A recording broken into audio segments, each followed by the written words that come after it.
Matapos maging isang mahiwagang paru-paro, patuloy na binabantayan ni Alina ang kanyang hardin. Alina, Ang tahimik. Pero bakit parang may kakaiba? ngunit isang araw, nagsimulang mawala ang kulay ng mga bulaklak. Alina, Hindi ito normal, manalalanta sila! mula sa dilim, lumitaw ang isang nilalang na kumakain ng liwanag. Ang liwanag mo ay magiging akin. Sino ka? Hindi nagatubili si Alina na ipagtanggol ang kanyang hardin. Alina, Hindi kita hahayaang sirain ang kalikasan! ngunit hindi pa sapat ang kanyang lakas laban sa dilim.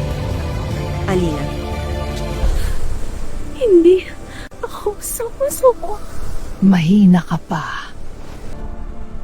naalala ni Alina ang kanyang pagmamahal sa mga bulaklak at doon nagmula ang kanyang tunay na lakas.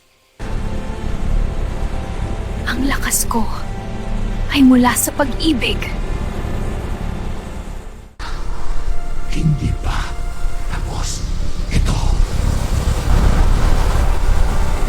Sa isang matinding liwanag, tuluyang natalo ang nilalang. Unti-unting bumalik ang buhay sa hardin. Alina, Ligtas na kayo. ngunit sa malayo, may mas malaking panganib na nagmamasid. Mysterious voice. Simula malamang ito, Alina.